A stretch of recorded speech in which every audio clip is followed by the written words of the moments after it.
Okay, welcome back, ladies and gentlemen, to Legend of Zelda Wind Waker. Last time we saw that, well, Aryll gave us the telescope that her most prized possession, I'm trying to say. Anyways, when we tested it out, we found out there's a girl being kidnapped by a bird, and she was dropped into the forest because a group of pirates hit the bird with a cannonball, and now we gotta go try to save the girl from the forest. But to do that, we need a weapon.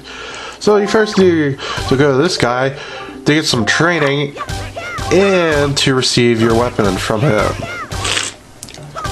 Anyways, the training's not actually that hard, to be honest. Of course it's not. It's like, if you played every other 3D Zelda game anyways, you would know the basic controls, but this one actually has a little bit more to offer in the combat than the previous Zelda games, because they actually added one feature, which is this one, which you wait for your enemy to show a sign of them right about to attack, I'm trying to say.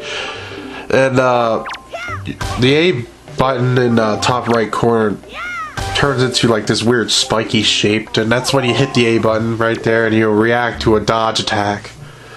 Those attacks you're going to be using throughout the entire game, let me tell you, because they're probably one of the most useful attacks in the entire game,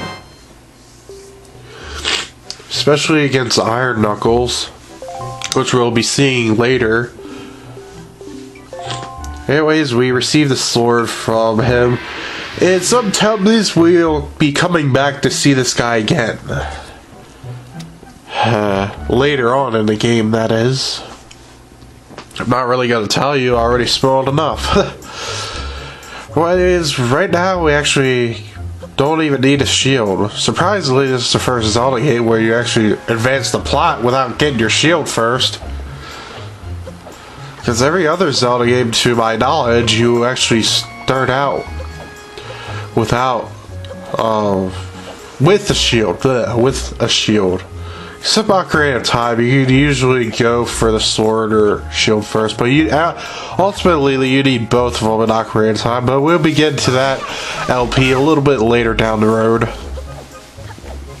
Because I want to redo that because of my lack of commentary in that game. That's why I deleted it. Well, anyways, yes.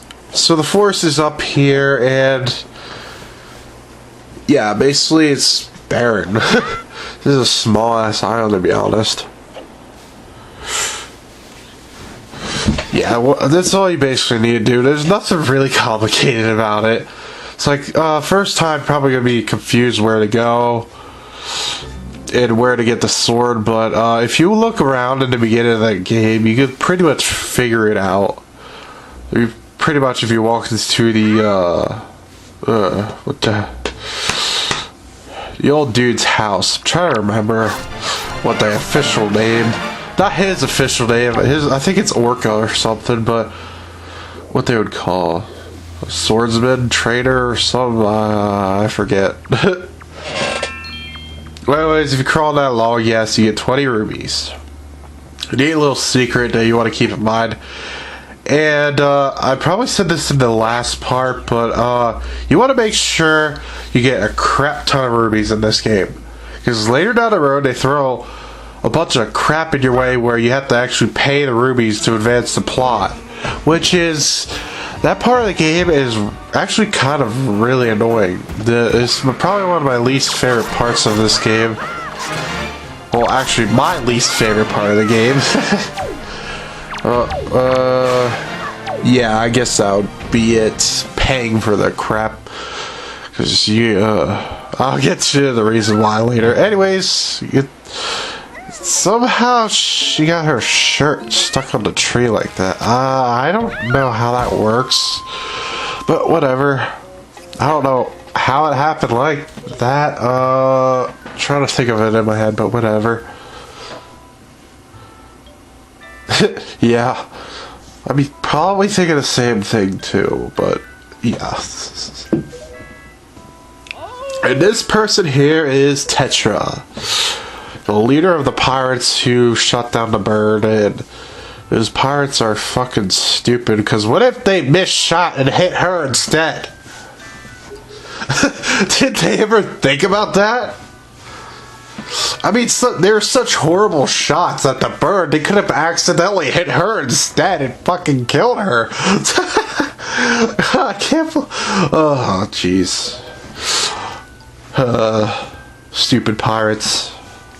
Luckily, I won't have to deal with them anymore. Of course, I didn't know she was a pirate. Well, couldn't tell from the get-up, but you know what I'm getting at. Oh, look, it's Aryll. I'm assuming that's her name again. That's what I'm gonna call it. Correct me if you will. Whatever. Oh, shit. Don't tell me. Oh. God damn it! Get back here, you son of a bitch! Okay, Link, don't stop! No, there's a ledge there! You dumbass. Seriously, I know he's caught up in the mood, but are you so caught up in the mood that you would fucking run right off the ledge without noticing? Well, anyways, that ledge isn't really killing anyways, because if you jump off the ledge, you land in the water anyways, so, what's the point of her even catching you? I know, realistically speaking, it would probably really kill him, but gameplay-wise, it won't.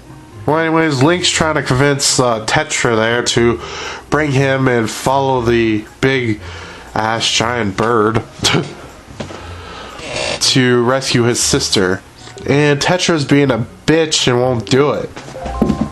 Because she doesn't give a shit. Anyways, thank God this guy butts in and tells him off that I saved your ass, so you're in my debt, bitch. Yeah.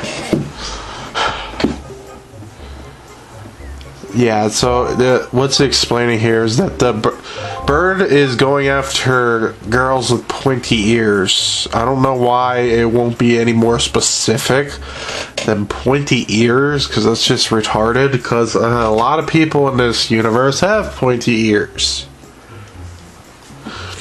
Anyways, there's rumor about the postman tells you about this rumor that the bird's nest is in the Forsaken Fortress, and basically convinces Tetra to bring you along, which, yeah, and later down the road we're going to actually meet this postman later in the game, probably like a couple times and everything, but before we go, Tetra has one task we actually must get, or one item we must retrieve before we actually leave this island and leave our beloved loved ones and our family and all that jazz. So Tetra tells you that you cannot, it's stupid to charge in without a shield. Yeah, I pretty much agree with that somewhat, but can't you use your sword as protection to guard against stuff too? I mean, projectiles, I understand that a shield would be better. But, yeah. But, since this is a Zelda game, you're always required to have a shield all the time. I wouldn't say all the time, but a lot of Zelda games have you use a shield. And anyways, yes, if you didn't know this already and didn't see it on the wall when we changed into the hero's clothes,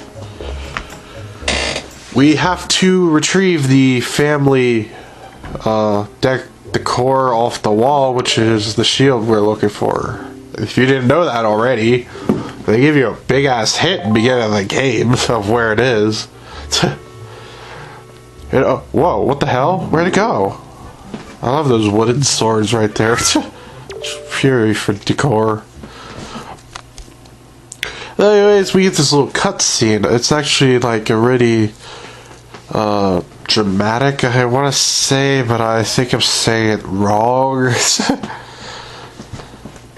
well, emotional. There, that's better. Emotional cutscene of Link's grandmother telling him, well, basically encouraging him on what the decision he already made to go and rescue his sister, and not really, well, mainly encouraging him because he's made up his mind and everything, and she's pretty much sad that Aryll's gone too.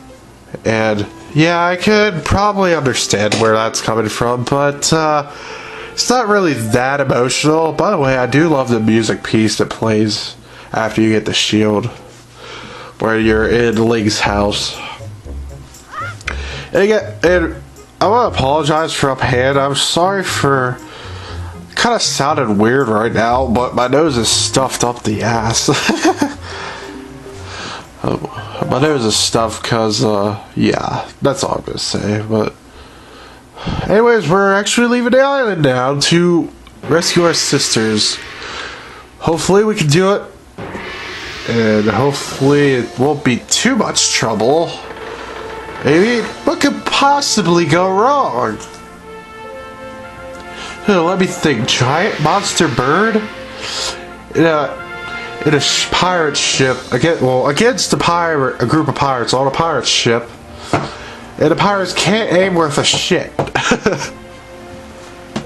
They just had a miracle that they actually hit the bird.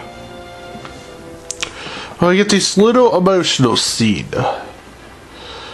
where Link's waving goodbye to all of his neighbors and townspeople and his friends and all that.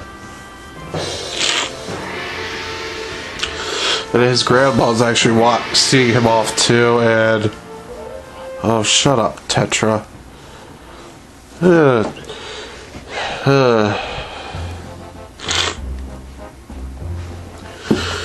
Yeah, whatever. You see his expression on his face. Well, I actually like this game for its art style and art direction. It's, to be honest, it's like one of my favorite art styles of the Zelda series. But now we're on the pirate ship, and we have to go and do something to waste time. Well, anyways, I'll see you in the next part. See you guys until then.